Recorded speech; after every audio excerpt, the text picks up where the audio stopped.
Right,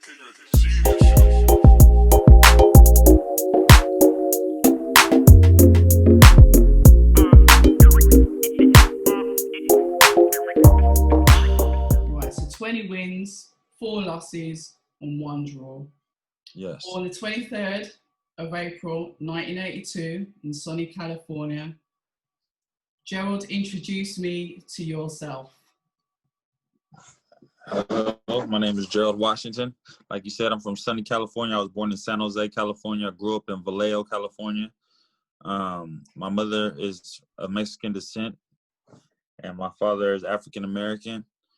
And I'm I was late to the game of boxing. You know, I started boxing as a kid, and then I went a little bit through junior high school and stuff, and then I played I played high school tennis and football, and then I went to the military after high school.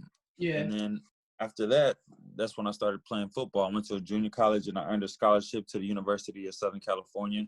Yeah. And I played a little bit of football, and then my friend, I saw my friend driving on the freeway one time. I pulled over to get some gas, and I saw him, and he told me about this boxing program. Mm-hmm. And I boxed as a kid, and that's always been my first love. So I went to go check out this program. It was called All American Heavyweights. Yeah. And I went to go join the program. I went to go check it out, but the age requirement was like you had to be 25 and under. They were taking ex football and basketball ex-athletes, college athletes and stuff, and they were trying to turn them into heavyweights. Mm-hmm. And but I was a little late for that program as far as age was concerned, so I had to go do it on my own, which was fine. But I started off boxing. I got with Al Heyman early on, and I worked my way up the ranks, and here I am, still going at it 8 years later. Okay. So you said that boxing was something that you had an interest from when you were a kid. How old were you when you started boxing initially? Well, I used to go to this Boys and Girls Club. It was an after-school program by my house. Okay. My mom would go to work. Yeah. And then after school, I would go up to the Boys and Girls Club and go do my homework and stuff there. And they had a boxing program there. And I just, you know, every little kid wants to do karate or something like that, man. Yeah. Well, they're boxing. And I just fell in love with boxing. I just was always, you know, always wanted to do it. So I grew up watching Mike Tyson and Julio Cesar Chavez. We got Mike Tyson coming on tonight. This is gonna be a great show with Roy Jones Jr. Yeah. So I just, you know, I fell in love with boxing as a young kid. So it was always in me. Yeah. So when I had an opportunity to go back to it, I jumped on it. Okay. So what distracted you then, obviously, as you're getting older? Yeah. Tell me about, obviously, you did boxing as a kid, then obviously you're going through school. Tell me about what happened next. It's like you had a bit of a journey before you came back to boxing. So I'm just trying to fill that gap for those of us that don't know you. Yeah. I went to, so after high school, I graduated from Vallejo High School in 2000. I went to the Navy, and I was stationed down in San Diego. I was there until 2004. And then I went out to Chafee Junior College in Rancho Cucamonga, and I played football there. And I was there for 3 semesters. I played two seasons there, and then I got a scholarship to USC. That's like the #1 school in the country.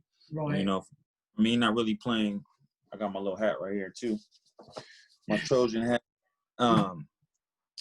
As far as that was like the #1 school in the country. They were playing in their 3rd national championship. You know, I didn't play. I played 1 year of high school football. I didn't grow up playing football. So for me, it was like, yo, I get to go to this top-notch Division I school. I get to play on TV. Yeah. And I was like, and so I went there, and it was just like, it was an amazing experience. I got to meet a lot of people there, and just be in LA. You know, so I enjoyed my time there. And then after that, that's when I jumped into the boxing game. Yeah. But I was 6'6", 265 pounds. I was a big, strong dude. Right, now I was a grown. So I went to the boxing gym, and I started boxing. Like the first time I sparred, boom, boom, boom. I knocked these dudes down, bam, bam. I was like, dang, this is crazy. I just like, I was like hooked. I was like, man, I was like, all right, I want to do this. So let me get a little serious about this. So I started training and working my way up, and then I had Sam Watson saw me in the gym one day. Yeah. And he offered me a contract with Al Heyman, and you know, from there, he's like one of the most powerful men in the game, and just he set me up in my career off to a good start, and we got going. And it was just the journey began. Yeah, you came to my attention initially in 2016 because you were American heavyweight prospect. Anything connected to American heavyweight will be linked to Anthony Joshua, and that's how I saw your name pop up. This is probably, you know, a fighter that will fight Anthony Joshua. So 2016, I spotted you. Then we go on to the Wilder fight. Tell me about that fight with Wilder. It was you know, when I asked for that fight, I asked for that fight because stylistically, that's what I like to do. I like to stay in the box. You know, I was you know, I like to stick and move. I was like, I figured that's my style of fighting. That's what I'm good at. You know, always knowing that Deontay Wilder is a dangerous puncher. He has power in both hands, and he can hurt you at any time. Yeah. But I like all the way through my training and stuff, I was like, I'm good, man. I know how to stay away from trouble. I know how to stick and move. I know how to use my jab. I understand this style of fighting. So, yeah, and I got in there and I was doing my thing, you know, and it was just like I was going back every corner, every time in the corner. I was like, I said, yo, I'm waiting because I'm waiting for it to come. I'm waiting for it to happen. I'm waiting to like, yo, where is it all at? You know what I mean? Like I'm expecting my time. I'm expecting, you know, be on another level, and it's like, and it's not. I was like, yo, I'm here. I was like, I'm here. You know what I mean? And it was just a matter of me, you know, going to him. I had him on his back leg. I was like, all right, I got to get this guy. Yeah. I got to try him. And I wasn't used to even being that guy. I'm just used to, you know, boxing on the back leg, you know, letting it kind of come to me. And I was going to get him, but what I noticed, I think I heard him with a left hook. I heard him as he was trying to come in, boom. Yeah, and you pivoted off that hook. Yeah. I was like, I got to get this guy when he's coming to me because I can't really get to him because he's just kind of staying away. Yeah. You know what I mean? I got to get him when he's coming to me, boom. And you know, that was like I took my foot off the pedal and kind of got into counterpunch mode, and I think that was a mistake on my behalf. And you know, but then I think in the fifth round, he caught me with a shot. You know, I was okay. I stood right back up. I was like, boom, I'm good. And as I'm getting to, I was like, okay, he's gonna come. I know he's gonna come with that crazy stuff, right? Yeah. So I block it and I'm a counter, right? So I go to block it, boom, the left hook gets in. I was like, oh shit. So I pull my hands up and I try to get to him. Yeah. And then me trying to get to him, I got the referee jump in and he grabs me by the hand, like right here. He pins my hand down.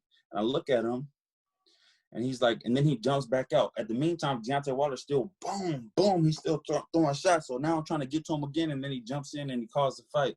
And I'm like, damn.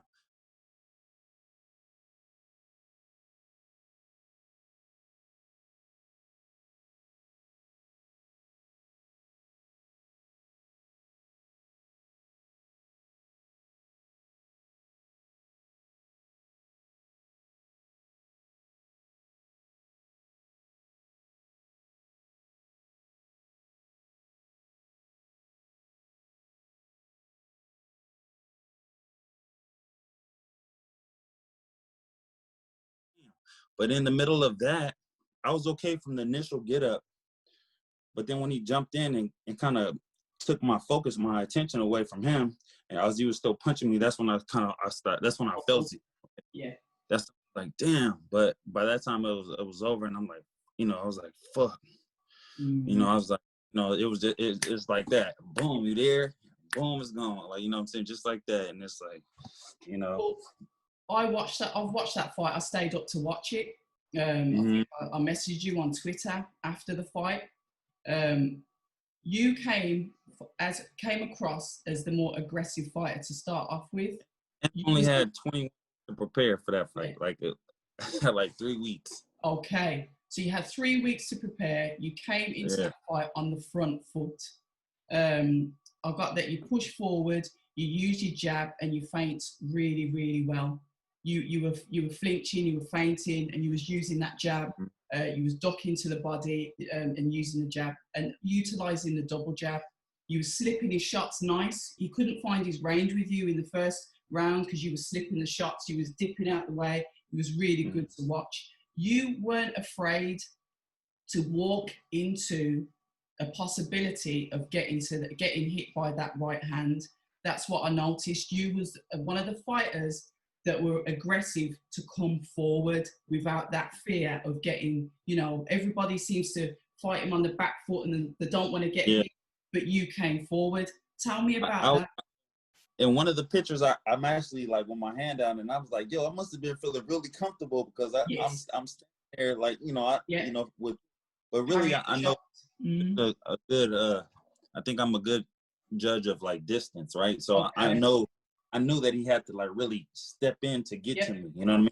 But I was comfortable just being just right there, just outside of that, or he would have to make a big move for him to get to me, and it was just that was my thing. But I messed up when I got along the ropes. When I got along the ropes, I didn't have that space to do the thing, and that's where he caught me. And that's like you really gotta be conscious in there of every moment, because it's like it's all about when is he gonna strike, right? When is he gonna? Because everybody you're looking for it. You know what I mean? And that's his thing. He looks for it and boom, and he gets you in there. Yeah. Over, man, like he's done so many times before, you know what I mean? But you know what I mean, that's just something else you got to add to your thing and just keep going and keep growing. Yeah, indeed. A lovely right hand which sort of like got him on his legs again. Round 3, you really utilised the double jab and you came in with a lovely overhand right which forced him into the clinch, and you weren't afraid to fight on the inside. Wilder's not a fan of inside fighting. He likes to keep you at distance, but you weren't afraid to come in and actually tackle it from the inside. Tell me about fighting him on the inside and how his fighting style differs from when he's at range. You know what? I'm not gonna say like I'm an inside fighter or anything either, but I just knew that I was a little heavier, and I knew that I'm physically strong. Like at one point he picked me up like that. He got up underneath me. Yeah. But like as far as this part's concerned, like everything was real was fine at that point, Before then, it seems as if then you moved to the back foot. You got a body shot from him. One of those times he tried to come in and I caught him with a left hook, a check hook, and I was like, I saw him, I was like, I gotta get him like that. Because every time he throws the right hand, he's like, he throws this and he's like tries to kill you with this one. He's wide open for that. So you just have to have the nerve to be able to sit there and catch him in between. And that's what I was going for. Yeah. And then obviously you gotta mix it up and don't let them get to, don't get comfortable in that. Just you get it when it comes. You still got to stay on it. I should have stayed on it, and then when it came, then. Yeah, and then obviously round 5, you get dropped. Get up on the ropes, like you said. The ref's jumping in, pulling your hand down, which gives you obviously when the ref's in the middle. And then he's carrying on, and that's when you were wobbled. I did think like, okay, in your mind, was that a premature stoppage? It's especially the first jump in. Like he jumped in real fast. But like that was like you just distracted me while this dude was trying to take my head off. That was like the first thing, and then even after at the end, it was like he called it. Like bro. Like I've seen people slumped over. You seen how he's done Ortiz, even him when he was fighting Tyson Fury. He was like, I was even saying like, bro, it looked dangerous. Like he was gonna get hurt for real, like permanent. For real. Like somebody needs to get him. It wasn't that case for me. You know what I mean? Right. So it was like I should have, instead of when I went down and I popped up, I shouldn't have been counter punching. I was like, but I knew that was gonna be the perfect opportunity because he's gonna come diving in like this, right? I was like, I'm gonna get him right here. Yeah, I should have been straight down the line, bing, bing. Yeah. But I tried to go with the uppercut because it worked for me so many times before. But you live and you learn. In relation to Wilder and obviously what's happening with the Fury bout, I mean, what's your opinion on what's going on with, we've got Glovegate, egg weight, voodoo. the guy Nick, I don't know his other name, but the guy I've seen this thing before. The guy showed videos of Tyson Fury pulling stuff out of his sparring gloves to try to hurt his sparring partners. Right? That was before I even knew about this. And then you see that floppy glove of Tyson Fury, and you kind of like wondering, like, yo, what's the deal with that? Like, you know what I mean? Like, that ain't supposed to be like that. You know what I mean? Like, but other than that, I don't know. I don't know about all that water stuff. Oh, I saw that water video. That is a little fishy. That's a little fishy too. But I can't say, man. I don't know what Deontay was feeling. I don't know. I don't know. The hand thing does look fishy. It does not look right. You know what I mean? So, I mean, you have points to make argument. You know what I mean? Like, even when I fought Big Baby Miller, right? Yeah. The dude failed the drug test. I was hoping in my heart, like, because I'm a good dude, I'm hoping in my heart that he said it was bullshit. I was like, oh, no. Like, I gave him the benefit of the doubt, me being a good dude. You know what I'm saying? I might be a fucking sucker, but I was like, please don't, like, you know what I'm saying? I was like, and then they come out, and this motherfucker fell on 4 different type of drugs. And I was like, this motherfucker, right? And I know he was on some shit when I fought him, because I was like, bro, you're not 300 pounds. You could just keep going and going and going and going.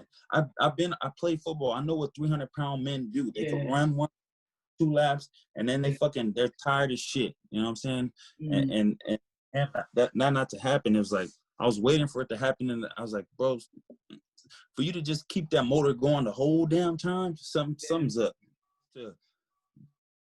Just to give me that, right, that peace of mind, because I knew that motherfucker was dirty, you know what I mean? And like that affected me and affected my career, and I was like, shit, you know, I had to pick myself up from that. Yeah. And it's like, then it's just a whole lot of fishy situations, you know what I mean? But it's like, you know, it's just you never know. But cheaters, man, fuck those motherfuckers. Mentally pick yourself up from a loss. And that's going out to, this is advice for like other boxers in the pro game that may have suffered losses. How do you cope with a loss, and how do you bring yourself back after a loss? It's like you can go into like real, like, not feel good. You know what I mean? You can go into like you just be down on yourself. But man, the only way to fix it is no fix for it, no remedy for it, like a fucking knockout. You go in there, you knock a motherfucker out. I don't care what it was, but after I came back and I got a win, and then I fought Kanaki and then I lost again, I was like, fuck, I'm down even more. Then I fought, boom, I knock him out, bam. You know what I'm saying? Now I'm back. You know what I mean? I'm back stronger, and I feel better than what I did even before all of that shit. So I was like, it's always like one win away. Then you see Anthony Joshua fight fucking Andy Ruiz, and you're like, what the fuck? Like, never in a million years can you imagine that. You can't imagine that. You know what I mean? You can't see that. Like, now I've trained and I've seen it. I've seen his work ethic and his team and everybody around him. It's like, man, this dude all the way around, he has every base covered. Like, this dude is like a legit professional, world championship professional caliber fighter. Like, this dude is the real deal. Like, you know what I mean? And I've seen both sides. I was like, so you can't imagine that, you know what I mean? But it can happen, you know what I mean? Experience goes a long way, heart goes a long way, will and determination goes a long way. You had your win against No Fire, then you had Kawanaki, the win against Hellenius, and then the last fight, which was this year actually, 22nd of February, with Charles Martin. Tell me a bit about that fight, because that's the last fight that you had. Man, it was I mean, that was just he just threw a good shot, a good counter punch. You know, I get that to him. You know, I was just working the circle, working my way around, and I jabbed one time, I jab again, and I got my hand down like this, and he throws the counter shot. Yeah. Same thing with that though. I was like, man, if I stand up, bro, hey, like I'm not fucking all over the place. You on me? Like, I mean, like. That's like y'all give me the premature stoppages all the damn time. What's going on with that? Not that I want to get hurt, you know what I'm saying? Or, like, if it's legit, do it. But like, yo, that's what the whole thing is for. Tyson Fury was on his back, right? Dead. Like, you know what I'm saying? And he comes back. Yeah. Like, bro, like that's the game. Like, you know what I'm saying? That's what we do. That's what we in here for. Yeah. Like, don't take it away from me. You know what I mean? Don't do that. That's like, yeah. You know what I mean? Well, That's. But you know, he won that, and it's like me. I just got to get back on my horse again. but Like, it's not the first time you've been in a UK camp. Tell me about when you was in Chisora's camp, which was when was that? About a year and a half ago. Yeah. I came here. I think it was last year. I think I came to help him Okay. for the David Price fight. Yeah. But I was like, I already knew what I had an issue with, right? Big Baby Miller, Kalnacki. Okay, this is something that I said to myself, I gotta fix this. Okay. How can I? Let me go get this type of work, because the guys that I got around here, I can handle. I don't feel no pressure from them. I can do this very. Go get somebody who fights in a similar style. So let me go get this work. So I hit Derek up, and then I hit Andy Ruiz up. You know, I was like, yo, let me get some action. You know what I mean? Let me get some action, just so I could learn how to get over this hump. You know what I mean? I can't let this shit keep haunting me every time I get in the ring. I need to. Yeah. Tell us about how you ended up in AJ's camp. I've spoken to these guys before. They actually asked me to come out, like, help the first time when they fought Klitschko, and but to me, I already knew. Like, I grew up. This is before AJ even came on the scene. Like, I already had my eye on Klitschko, because I was like, I always liked his style, right? I always liked that long game. So I said to myself, and I knew he was coming towards the end of his career, but I was like, man, let me go get in there before it's all over. And I don't never get to. I can never say I did. I won't get the opportunity to do this. Yeah. So I went over there to go help him out, man, and just be a part of that. And I took a lot from that too. And then I saw these guys when they were in Saudi, and they mentioned me, and then they hit me up this time, and they asked me if I'm down, and I was like, I was supposed to fight November, December, and I was like, well, I got to worry about my fight. But and then they told me I was maybe fighting January. I was like, okay. I was like, I can't be just waiting around not doing nothing. And I was like, let me go get this experience. And I'm glad I came, man, because I get to see how they do it first class, firsthand, and it's beautiful. Yeah. Who else is in the camp with you? They got a couple guys here. Brian Jennings comes here, and he's a very knowledgeable fighter too. He's been in the ring with a lot of guys. He knows how to handle himself very well on the inside and outside. It's like, and he helps in the corner sometimes too, where he gives you like a little tips and stuff. And it's like, it's good to learn from all the different fighters. You got this guy named Peter here from Germany. Christian Thun was here. It's just they got guys coming in and out of here. It's like they got everything that they need, and that's the difference here. Like, you got. And he has all his trainers to help him, and it's like they really focus on the work, on the good work, and that's what I take from it. It's like these guys are pros, you know what I mean? Yeah. So taking from that, then, in comparison to obviously the camps that you've been in the US, how do you compare the two? Well, I mean, the only other person I seen on this level was Vladimir Klitschko. Like, he was at the highest level, and then this guy's at the highest level. Everybody else is still trying to get there. You know what I mean? Like, you're in a local gym, or you're in your gym and you got your trainers there, but not like this. You know what I mean? This is different. You got any fights coming up? Anything happening with yourself? Yeah, I'm looking to fight sometime in January, and then at the end of January, and just kind of get back in the mix, and then from there we'll see what happens from there. I got to handle my business there, and then take another fight. But like, at a heavyweight, you're only one fight away, or two fights away. Absolutely. One big shot, one big boom away, and then you're like, yo, that motherfucker good. He can go. You know what I'm saying? And it's just like, now you're on another level, and you just or you might face somebody that's at that level, ready to trying to fight for a title, and then you're always 1 to 2 wins away, 2 wins away, 2-3 wins away. You can be right back in the mix. His name is Buddy McGirt. He's big. He's a Hall of Fame trainer. Yeah, he's worked with countless guys. He worked with Antonio Tarver when he beat Roy Jones Jr. Yeah. This guy's been in the game, so it's like it's good to be with somebody who has experience. But all my trainers have been very good and taught me a great deal of stuff. You know what I mean, and helped me to get where I'm at today. So I'm grateful to all of them, everybody who taught me something and contributed to me and my success and where I am now. Yeah. You know what I mean? It's just, you just got to always keep growing, like always keep adding. You can't ever stay stagnant. You can't stay there. You have to always keep improving. I'm quite interested in the training thing because we've had a few professional boxers that have been with trainers for a long time. Dylan Mark Tibbs, to name one. Obviously, Deontay Wilder and Mark Breland, to name a second. What is it in fighter-trainer relationships that causes a breakdown for you to say, I need to move on? Well, your experience, obviously. My first trainer. I had one buddy, one guy who was training me, but I just wanted some more time. You know what I mean? So that's the reason why I left my first trainer. I was like, let me go. I was with him for like 2 fights, and I was like, let me go get with this guy. He has his own gym. He's in the gym 12 hours a day. Yeah. All I got to do is I don't got nothing else to do but learn how to box. Let me go spend all this time. And I was his first professional fighter, so we kind of came up together. Yeah. You know what I mean?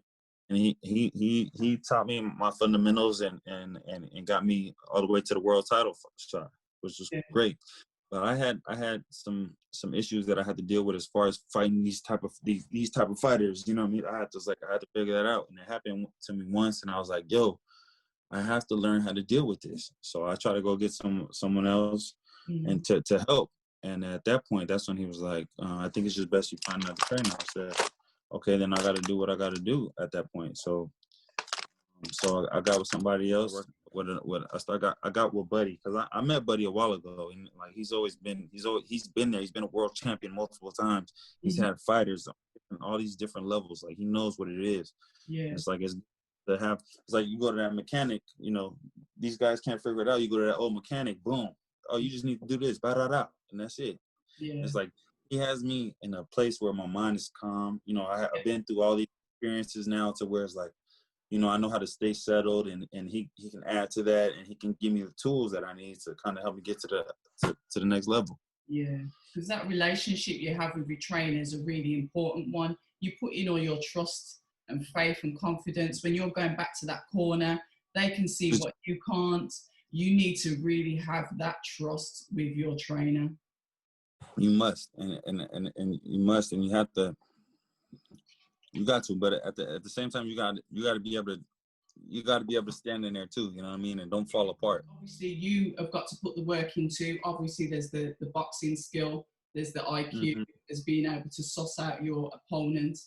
What about the actual mindset of a boxer? Because there's a lot of pressure, and yeah, we all have our favourite fighters. There's some fighters we don't particularly like, but at the end of the day, I've got to take my hat off and give credit to any boxer who has the courage to climb between those ropes. You know, boxing is a serious sport. There's been fighters that have, died in the ring. Tell me about that mindset when you're walking through those ropes and you know it's about to go off. You know, I started off my career not even like boxing was always been exciting to me, but I never looked at it like life or death. It's always been a game to me. It's always been let me hit you more than you hit me. Like that was my game. Pop, pop, pop. You know, it was just like, and it would come like whoa, whoa, whoa. You know, it was like it was fun. Yeah. And then I fought. When I fought, it was serious. When I fought Amir Mansour, I got this dude bleeding out of his ears, his eyes, his nose, his mouth. Right. And I was like, yo, this motherfucker's serious. This dude is for real. This dude is not playing no games. This dude is like, he's like everything. Like it's not that. It's like this dude is like, I was like, yo. And then from that point on, that's when I was like, I gotta take that little, I gotta be more aware of that. And I want to ask your predictions on. I don't even like giving predictions, man, because it's like, because I've been on both sides. In fights that you're supposed to win, you know what I mean? Like you got the Joshua Ruiz thing. You got, it's like you don't never know what it's gonna be. Like you can say, okay, you can give percentages, you know what I'm saying, but it's like you don't ever really know unless it's Mayweather. Then I'll switch it up. What are your thoughts then I'll ask you what your thoughts are. No prediction, but your thoughts are. And I'm going to start off with, I'm going to go to your home country first because we've got the Roy Jones Jr. versus Mike Tyson, massive fight. That's going to be on the early hours of tomorrow morning over here. Tell me about your thoughts on that fight. Well, first of all, it's not. They're not being judged. Yes. All right. Second of all, it's an exhibition. They're both legends, world-renowned guys that we all love as fighters and spirits of boxers. We love those guys. Yeah. So, but as far as they're doing 8 2-minute rounds, right? So it's like you think about it, like the last person that was actually active was Roy Jones Jr. Mike Tyson hasn't fought for 15 years. Yeah, he can look good on those pads, but he said it himself. Man, I did those pads and I had to go home for like a week. You know what I'm saying? And sit down.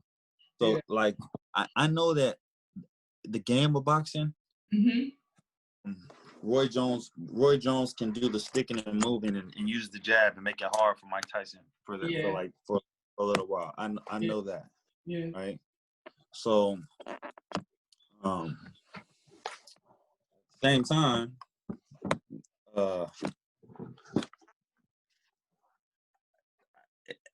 and it's still hard for Mike Tyson to kind of get in on that. You know what I mean? He's gonna be doing this thing, but he can try to wrap him up and throw him in the corner, but they got all these rules. You're not supposed to knock them out. Well, you can't control if you hit somebody and you hurt them. Like, I'm gonna throw my punch as fast and as hard. Like, I'm gonna throw it how I need to throw it. If I throw it correctly, that punch it has the capability to knock anybody out. So, like, I just think that the longer it gets going, like, it's gonna be easier from Roy Jones. Okay. Moving on to the next one, then we've got Joe Joyce versus Daniel Dubois. Give me your thoughts on that. Oh, man, they're both big, strong, tough dudes, right? We got Joe Joyce. He's a good combination puncher, but he's kind of like clubby, kind of like a George Foreman-ish. Then we got Dubois. I think he's a little more in line, a little sharper. I see him, I see him. I see those punches going, the direct punches landing more than the round punches. But man, they're both like big, strong dudes. I haven't seen Daniel too much. I've seen more of Joe Joyce, but I know how he's just. I think he kind of brings the pressure and he comes to you and he throws those combinations. He hits the body well. He throws his combinations well. So it can go either way. Same thing with that one. But I think there's more pressure on Joe Joyce because of his age against Dubois. He's still quite young. I always forget about Joe Joyce. What is he, like 35 or 36? He's 34, I think. 34? He's not too bad. I'm 38. You know what I mean? So it's not the end of the world. You know what I mean? Especially him. He's a silver medalist in the Olympics. He's got a great team behind him. Same thing. He's in a great position. You've been in AJ's camp helping prepare for the Pulev bout that he's got. Tell me your thoughts on that. I just know that this dude is disciplined. I know that he has a great team around him. I know he works hard. He's like strong as shit. He's a big puncher. He knows how to use his tools. He's very sharp, you know what I mean, and very focused, well conditioned athlete. Like, this dude is top level, and it's gonna be a great fight. I don't know what Pulev is doing, but I know this guy's ready. White coming back off a loss to Povetkin. We don't need to go into the loss. But what are your thoughts about the rematch? I like Dylan White, man. I like Dylan White. I think he was handling that fight pretty well. He just got caught, you know what I mean? Just that one shot thing. But we all know that Povetkin likes to throw that punch, you know what I mean? You just have to. You can't really. That's the style of fighting, but that's kind of Dylan's style of fighting as well. You know what I mean? He likes to get in there and brawl a little bit too and bring the heat. So, but I think he'll be smarter about it. He'll be smarter about it for sure. Okay. I think he'll come out on top. He's a big dude too, man. He's a big, thick, heavy guy, strong guy. Yeah. Being in the UK, how long have you got until you go back to California? I got another week or so here. It's been I've been here like almost 3 weeks now, and it's been a beautiful time. You know, I know you guys are experiencing lockdown. It's going down all over the world, but Yeah. you know, just going here and just being in the training facility and just kind of you know, kind of just hanging in the hotel and stuff. And just, but it's still I'm here for the experience. But this beautiful countryside, you know, it's up here. I'm up here in Sheffield, away from London and stuff. But I'll get to go down there. I went down there for last weekend just to go check out the city a little bit. But the same thing, I know you guys get off of lockdown December 2nd. Yeah. You guys will have a few days to kind of open up a little bit, but maybe I might go check out a restaurant or something like that, or go in the shop or something. And when you go back to California, what tools do you think you'll be taking back over there with you to prepare you for up and coming fights that you'll have? Man, it's just like the professionalism, but like for me, it's like I like how they keep him on point. Like as far as like when he's in there, like they keep him. Like keep your discipline, you know what I'm saying? Stay on your game. Don't let this dude bring you out of your stuff. Like stay on task. And that's like the main part that's what I like. That's what I like about it. They stay in his ear, they keep him focused, and like when he's like that, he's very dangerous. Then how would you say that what would you name your style? If you were to give Gerald Washington a fight style, how would you describe yourself? I'm a boxer for sure. I'm a boxer, puncher. You know what I mean? I can punch too, but it's like I'm not. You got guys like Deontay Wilder. They know they're gonna punch you. They know they're gonna knock you out. Like that's what they're going in there to do. Like my thing is to kind of box you and kind of soften you up. And then when I see that, that's when I get on you. But I'm learning from it. You know what I mean? I know that. I learned that you don't have to wait all the time. You can let it go, let your hands go, and then you know you can see what happens and test it out. You know what I mean? You have to. That's the difference between, I think, me and a lot of fighters right now. Is like I learned that, like, bro, you gotta let your shit go. Like, you know what I'm saying? If you don't shoot the shot, you never make it.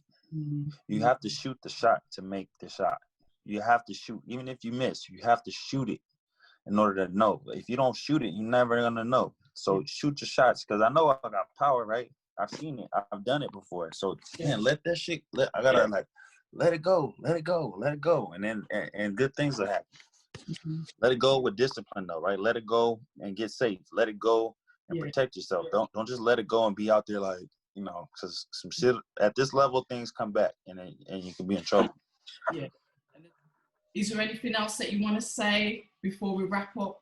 I'm grateful to you. I know you're a big boxing fan, and I appreciate you being solid all the way through. You know, and just talking boxing with you has been a pleasure always. You know, you're not one of those people just talking. You know, people just you know those boxing people out there just be talking out the side of their neck, don't know shit. Like, man, stop. You always been a real good person to talk to about boxing, and I appreciate you. So thank you very much for having me. And it's been a pleasure.